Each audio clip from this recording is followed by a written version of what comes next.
In-interview ng Sunshine. At saka mga kababayan, nung vlogger na nakabase sa Amerika, pinagpipilitan talaga po. Pinagpipilitan po na dapat maniwala tayo sa kwento nila. Pinatulan po ni Bato. Pagsasayang langan niya, Mr. Maravillas, ng taxes. Ikada sesyon, dami yung gastos nila sa kada investigasyon ng Senado, ng Congress. Di bali sana kung may katuturan yung investigasyon, magkikinabang yung ating mga mamamayang Pilipino. Ikong propaganda. Para siraan yung ating Pangulong Bongbong Marcos, nagamit pa yung Senado.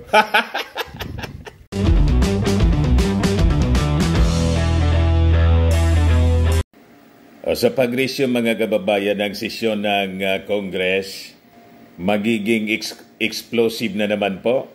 Mga kababayan, yung mga investigasyon, may mga investigasyon na nakasalang po involving highly controversial issues. Yung Kongreso, nag-file mga kababayan ng resolusyon para imbestigahan yung controversial na secret agreement na pinasok po ni Mao Diggs with China. Ewan ko kung ipapatawag mga kababayan mismo si Mao Diggs. Ayan po.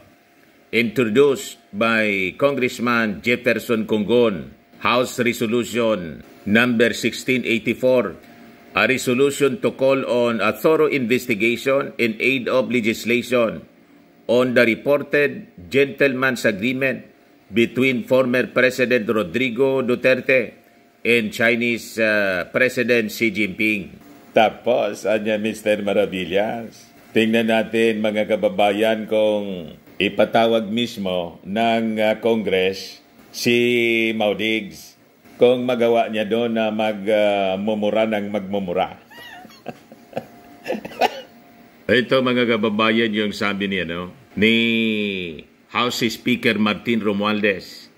House of Representatives Speaker Ferdinand Romualdez said, committees will invite past administration officials to shed light on the supposed gentleman's agreement entered by then President Rodrigo Duterte with China amid contradicting statements. So kailangang imbestigahan mga kababayan para papanagutin kung sino ang pumasok po sa tinawag na gentleman's agreement na nagpasubo sa interes ng ating bansa.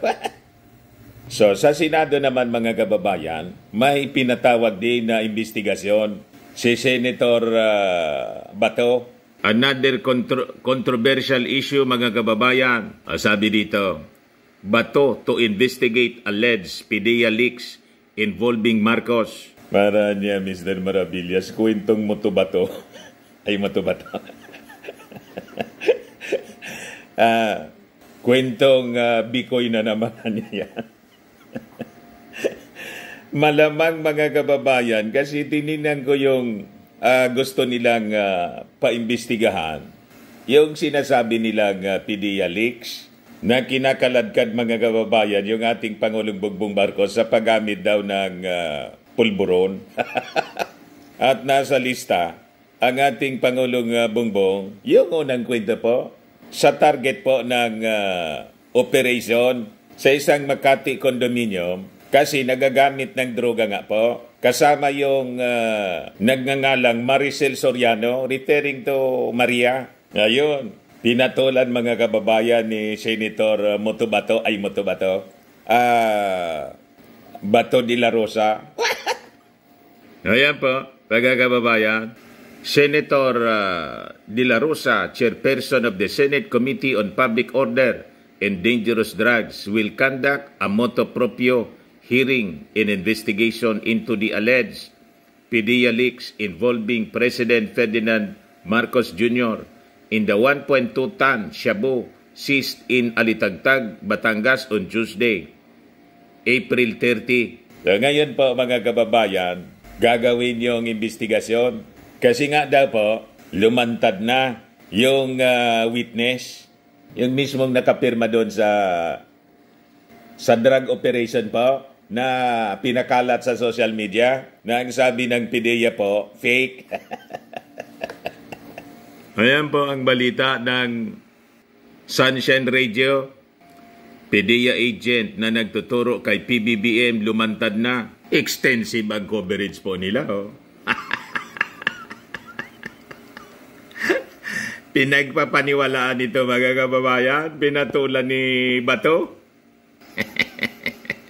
Chinig ko mga kababayan yung mainstream media, yung mga malalaking news outlets, television, radio, pati mga periodiko, hindi man po pinapatulan itong kwento ni Bato.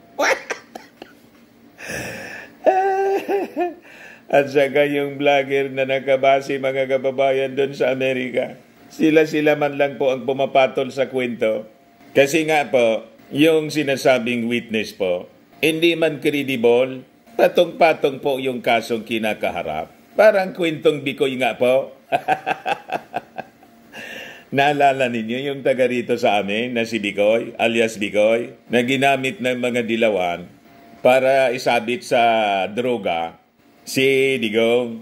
Yung series ng videos po, mga dilawan yung nasa likod ni Bikoy. Ngayon, the same strategy. Kung anong ginawa ng mga dilawan kay dating Pangulong Digong, kinopya ngayon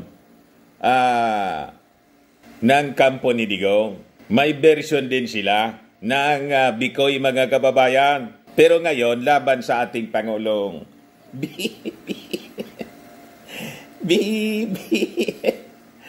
Ganon. Bakit man na niya, Mr. Maravillas, kwentong Bikoy? Parehas po yung background ng pagkatao. Kaya nga po si Bikoy noon, nakaso ng perjury. Malamang ito rin ang mangyari mga kababayan dito sa PDEA Leaks na ang witness nila is certain Jonathan Morales. Parehas po ang kwento ni Bikoy. Ay ng kwentong Bikoy po. Ayan po ang background ng witness ni Bato. November 15, 2012 pa yung kwento sa Inquirer mga kababayan. Former PDEA Deputy Chief Morales is no hero. Report pa ni Kabayan Noli. 5 years ago, mga kababayan. Ito report ng Philstar. Philstar gayon, dismiss na PDEA agent Timbog. March 8, 2023. Yan ang witness nila mga kababayan na ihaharap sa Senado na tumuturo sa ating Pangulong Bongbong Marcos na nagpulburon. Kalbo rin mga kababayan, parang si Bikoy nga. Ayan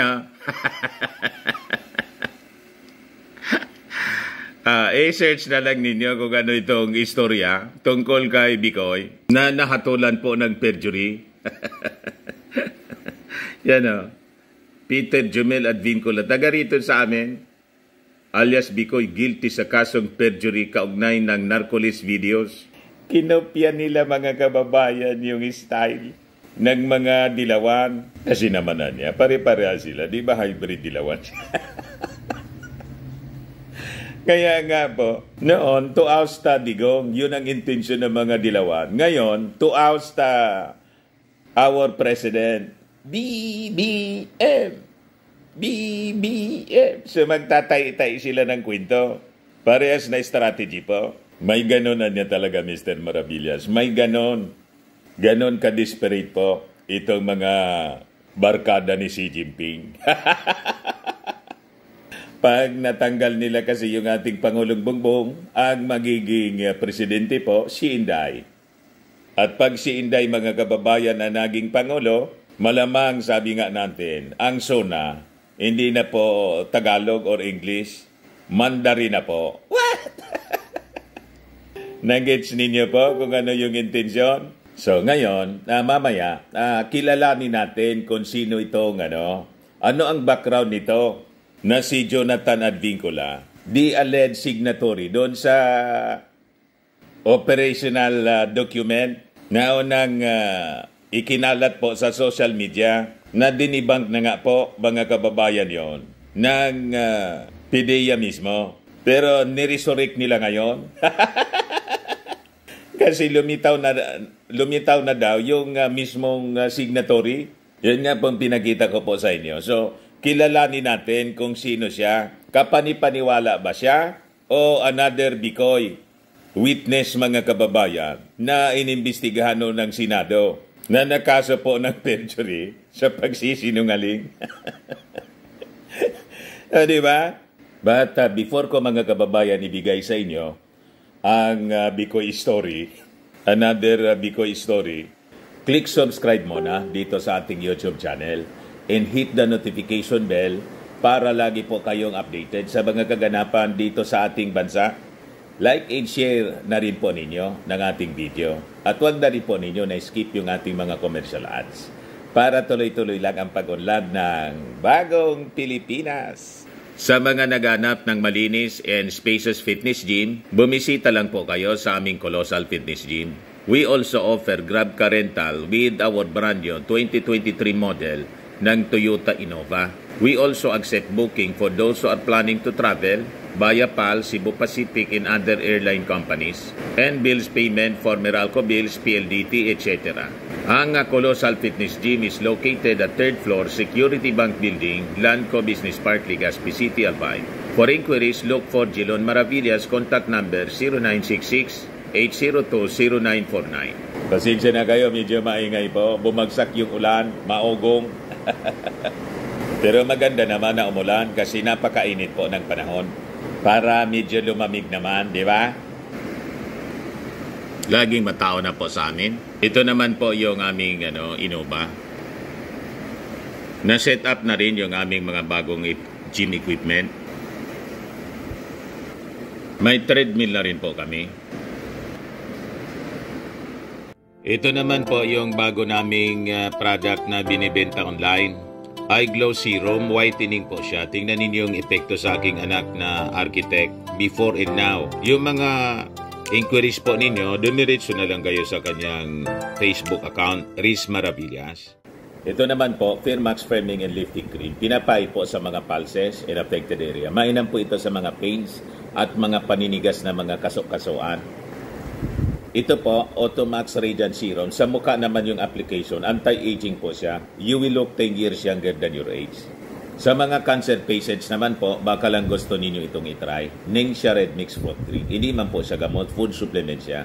Kaya lang, gawa siya mga kababayan sa goji berry. Yung goji berry may anti-cancer properties. Yung mga inquiries ninyo, dumiritso na lang kayo sa aming messenger sa Facebook para masagot namin agad. Ayos pa? Ayos na dyan, Mr. Maravillas. Excited na kami sa kwento mong Bikoy.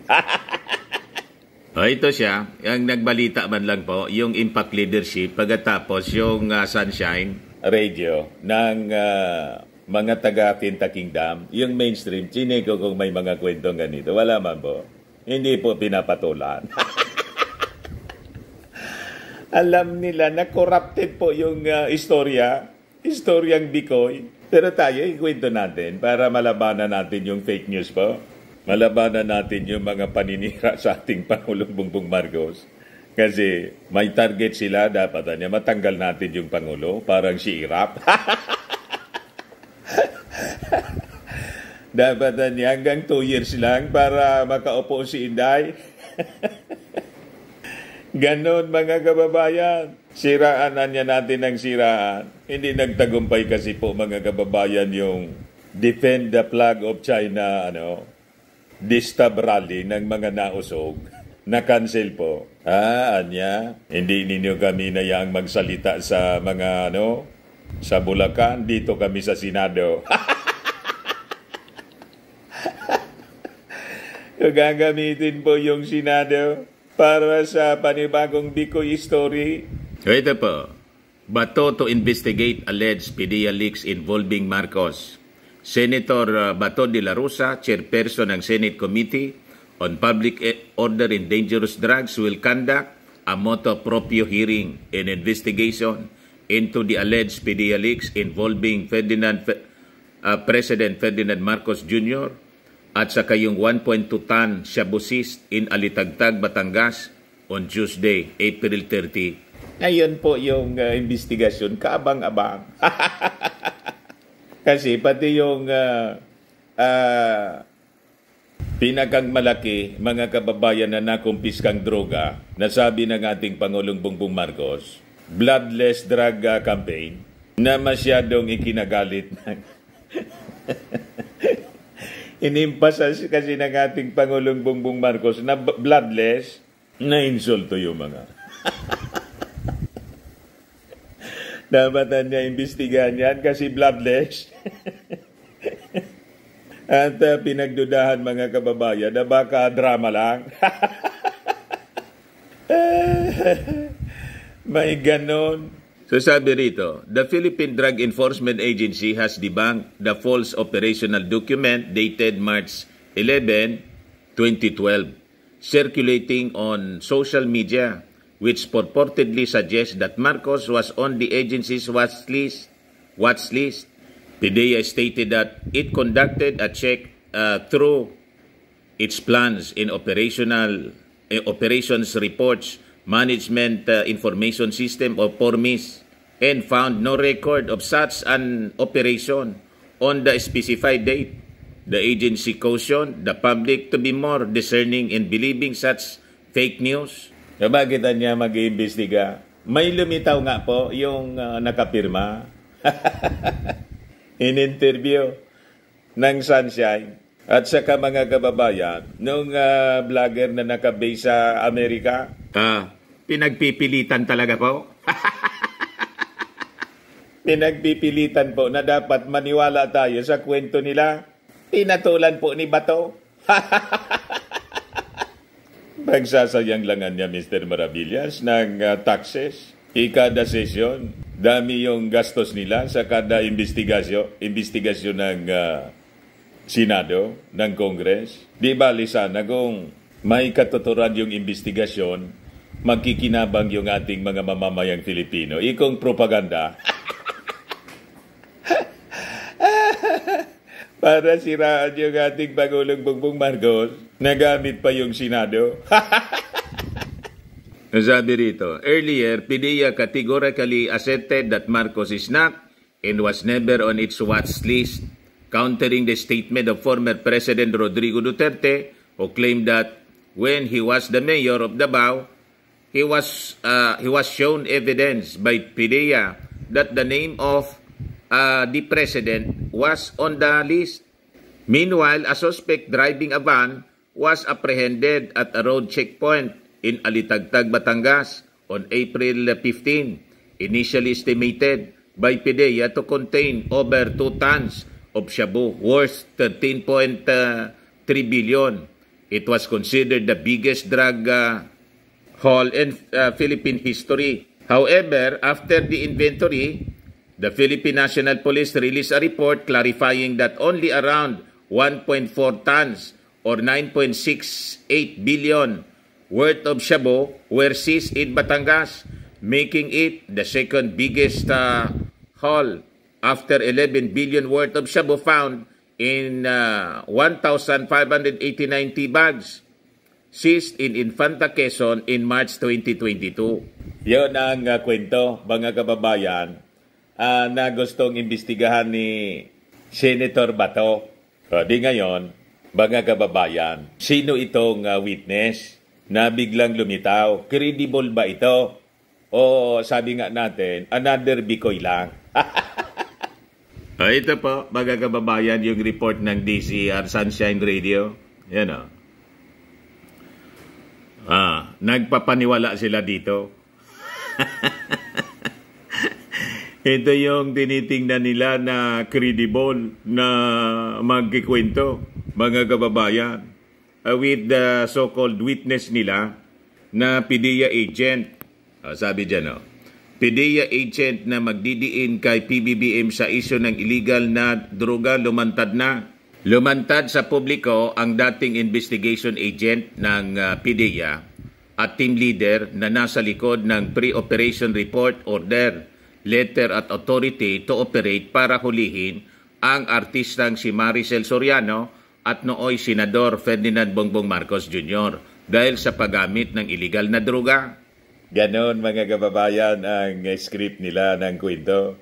Sa pinakabagong video ng political blogger na si Maharlika ay matapang na sinagot ng PDEA agent na si Jonathan Morales ang isyu na nag-ugnay kay Pangulong Bongbong Marcos sa pinagbabawal na gamot at inamin na siya ang pumirma ng nasabing mga dokumento at hindi ito AI-generated o gawa-gawa lang. Gusto ko lang pong ilinawin na ito po ay pirma ninyo at hindi po AI-generated. Pirma po yan, pirma ko po yan, ako po ang pumirma niyan.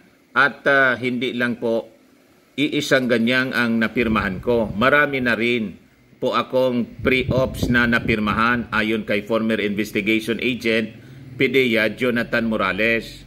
Meron pong litrato kasi, yung litrato na yon nanggaling po sa cellphone ng reportee o yung confidential informant.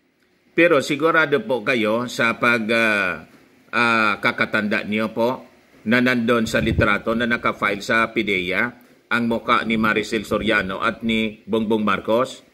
Sagot niya po, opo, nandun po. So doon sa picture na yon, meron silang sinisinghot na white powdery substance. Sagot niya po, opo. Wow, so grabe. Saan pa nito? Ayon sa kanya, hindi na natuloy ang operasyon na huliin niyon si Bongbong Marcos dahil mayroon anyang pumigil rito, ngunit tumanggi itong pangalanan dahil na rin sa gagawing investigasyon ng Senado. Ngayon, yung tanong, pero masasagot niyo po ba na may pumipigil dito? May pumipigil pero hindi po mo nasasabihin yung identity ng mga tao na nasa likod niya. Doon na lang po sa Senado, ipagpaumanhin niyo po, Ani Morales. Sabi dito sa kwento, matatandaan noong unang lumabas ang mga dokumento ay tahasan itong itinanggi ng PDEA. Giit pa nga noon ng PDEA, gawa-gawa lang ang mga dokumentong yon dahil wala naman daw itong control number, bagay na sinagot ni Morales. Ito po ay walang control number. Ang sabi nila, gawa-gawa ni Maharlika, yung walang control number. So ano po ba ang paliwanag dahil bakit wala pong control number ito? Yan po, kaya walang control number kasi hindi natuloy. Kasi kung natuloy yan, ginawa ng opisina after na mapirmahan, saka namin dadalhin yan sa National Operation Center, payag nito. Dahil sa mga revelasyon ni Morales, mas tumibay pat naging malinaw sa taong bayan ang mga naunang pahayag ni dating Pangulong Rodrigo Duterte kaugnay ng umano'y paggamit ni PBBM ng illegal na droga. Ano feeling ninyo that moment na pinagbabawal kayong ituloy ang pag-aresto o pag-raid dito kay Maricel Soriano at Bongbong Marcos? Sagot niya, disappointment kasi unang-una ang Comprehensive Dangerous Drugs Act, ginawa yan para sa any person, walang exemption dyan. Ikumbaga, ginawa iyang batas para papanagutin kahit man sinong tao, dagdag ni Morales. Sa huli, hinamon ni Morales si PBBM na sumailalim na lang sa drug test. Kaya ang demand sa kanya, lalo yung grupo namin at demand namin sa kanya is hair drug test. Kumbaga, yun talagang makikita talaga kahit matagal kang gumagamit, makikita ron, anya. Nakita ninyo yung script nila? O ngayon, bakit niya Mr. Maravillas, sinabi mong another decoy, yung witness? Ito po, daming sabit po nitong testigo. Hindi po credible yung testigo based sa kanyang background. Kailan yan mga kababayan na balita? Ang tagal na po, November 15, 2012. Sabi dyan, PDEA Intelligence Chief, 15 charged with robbery before DOJ. Tambak-tambak po yung ginakarap na kaso nito.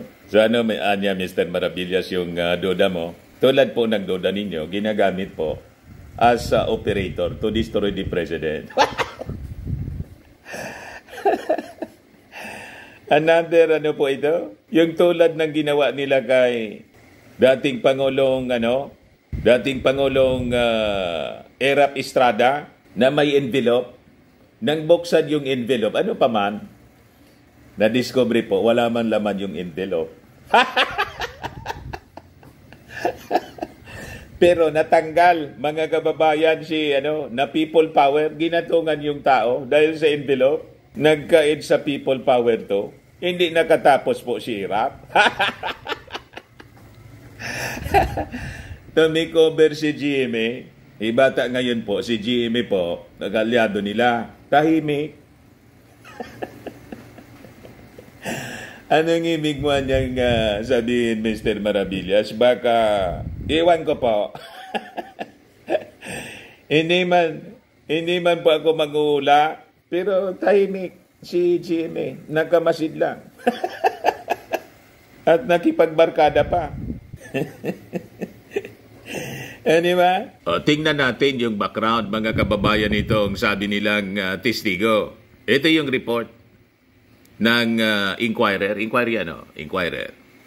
The National Bureau of Investigation on Thursday, noong 2012 pa ito, filed a criminal complaint against ranking officials of the Philippine Drug Enforcement Agency, PDEA, for robbery with violence and intimidation.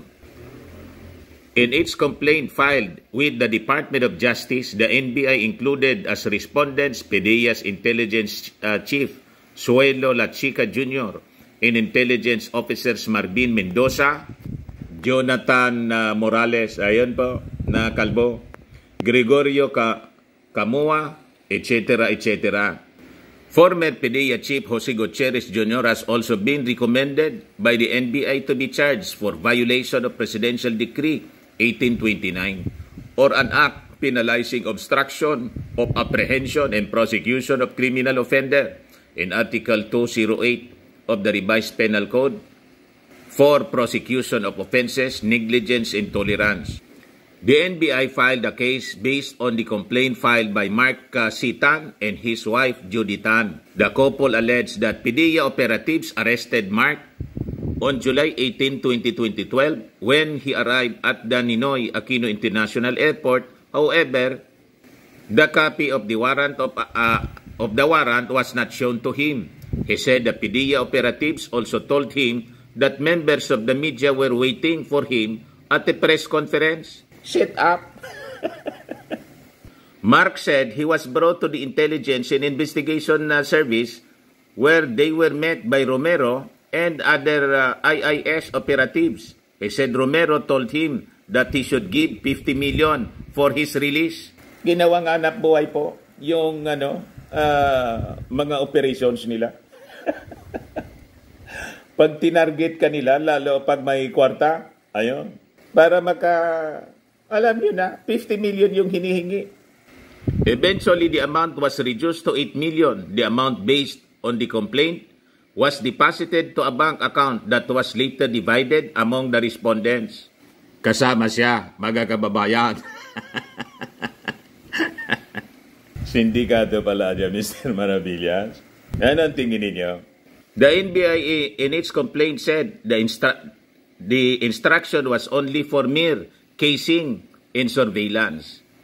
It said there was no spot report or progress report submitted regarding Mark's arrest. Casing po, parehas na yung document ng PDEA yung fake, sabi ng PDEA mismo, na ang nakasulat doon, Bongbong Marcos, Maricel Soriano. Ginawa nila nga na buhay po. Ito pa ang report, mga kababayan, para makilala ninyo yung witness ni Senator Bato na iharap mamaya. Pinaniwalaan si Marlica. Ayan ba? Dismissed na PDEA agent Timbog. Report po ng Filipino Star ngayon, March 8, 2023. Isang kontrobersyal na dismissed agent na Philippine Drug Enforcement Agency ang naaresto ng mga tauhan ng San Fernando City, Pampanga, Philippine National Police at ipiniit sa Pasig City Police Detention Center dahil sa mga kasong inihain ng PDEA at ng mga government prosecutors laban sa mga big-time drug personalities. Nabatid na si Jonathan A. Morales, 58. Yan po siya. Yan ang minimin doon sa report na yon. Para makilala ninyo kung kapanipaniwala ba yung witness na iharap nila mamaya. ay inaristo sa bisa ng warrant of arrest na inisyu laban sa kanya kaugnay na mga kasong kriminal na kanyang kinakaharap gaya ng false testimony sa ilalim ng Article 180 ng Revised Penal Code at paglabag sa Section 91 at 92 ng Republic Act 9165 o ang Comprehensive Dangerous Drugs Act of 2002. Sanay po sa false testimony. May previous cases na po ng false testimony. Pagkatapos, yun ang witness ni Senator Bato sa investigation.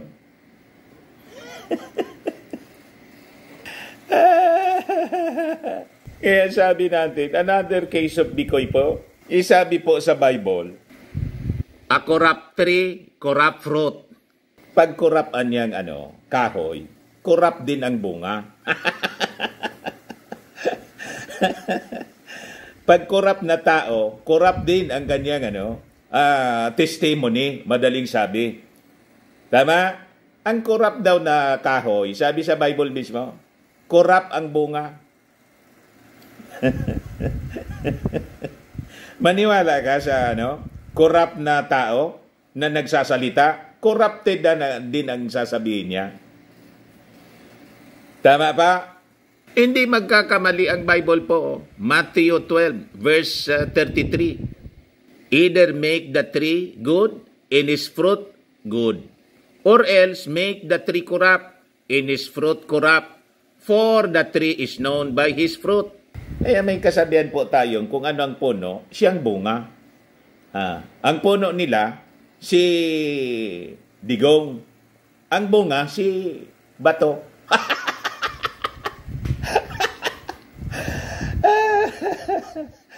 Ang puno, si digong Kaya tingnan ninyo sila. Magkakasama din. Pare-pareha sila. Maniwala kayo sa mga kwento nila na pari-pareha sila, mga kababayan? Napakalinaw dito sa kwento. Nabatid na si Jonathan Morales ay inaristo sa bisa ng warrant of arrest na inisyu laban sa kanya. Kaugnay nagkaso kriminal sa kanyang kinakaharap gaya ng false testimony. Maniniwala kayo sa kwentong Bicoy?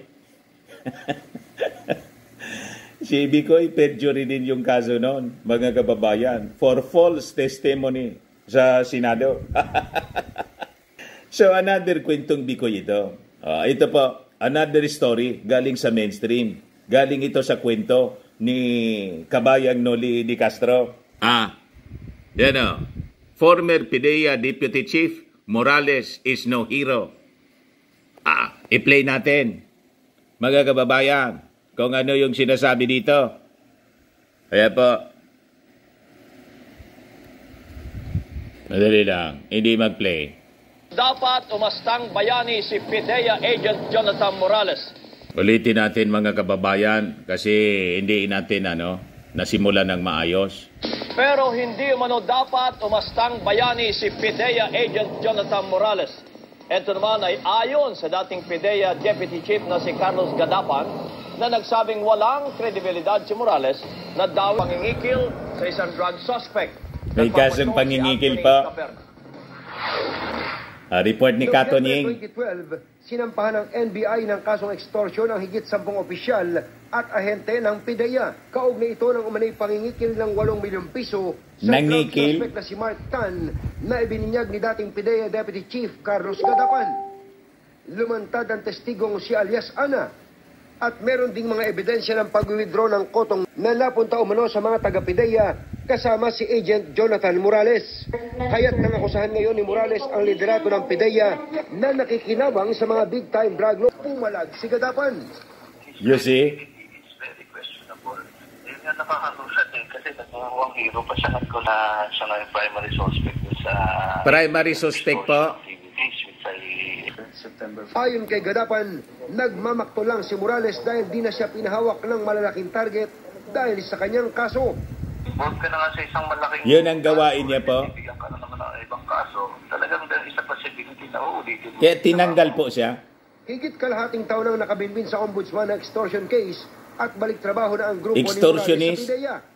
Giit pa ni Morales, harassment lang ang kaso dahil sa mga sindikatong nasa... Yung kaso na yan, harassment Yan na lang ba? yan. Dahil nga, ang nga po sa inyo, ito, naging pilik po kami sa lalamunan nila. Hindi sila makapag-operate noong kami ay... Yung ang depensa niya.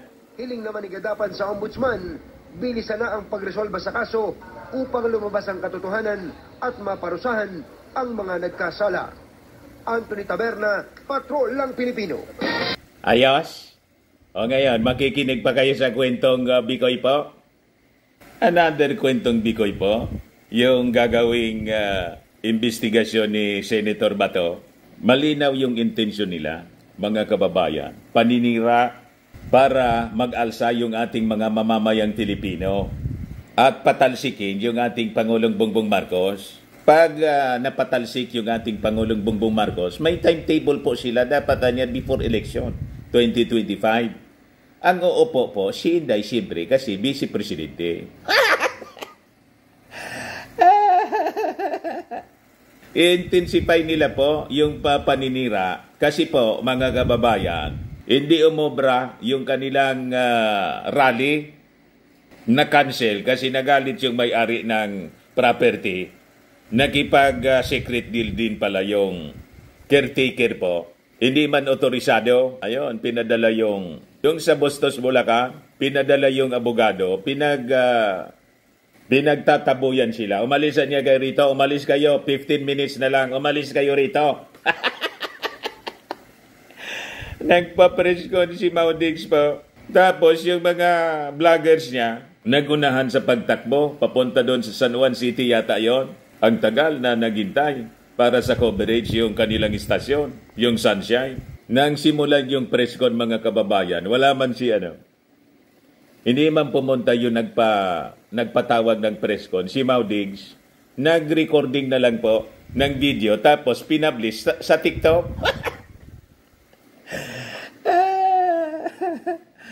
Inindyan sila ng kanilang leader. Kaya dito sa investigasyon mga kababayan, malamang sa malamang ito yung intensyon nila, gagamitin nila yung Senado.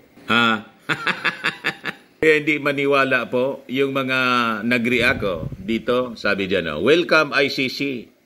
ICC muna sir. Sabi ni Chris, Magadya, una-unahan lang yan. In case of emergency, call ICC. Sabi ni RNCS, desperate moves talaga. Desperate moves. Sabi ni Jonathan Maniago, paalam unity. Sabi ni Angelito Escalante, get ready to rumble. Sabi ni Virgilio Lintejas, ay nako, pro-China ang mag-initiate sa investigation. Sabi ni Kenneth Cute, in the tune of Tita Glow, ang saya-saya, no? So nakakaalata sila na baka nasa likod nito po ang brain, si original member ng The Platters. Tahimik si original member ng The Platters po. So anyway, mga kababayan, ayan man lang po ang ating topic ngayon. Ako po si Dante Maravillas. Bye-bye po. God bless.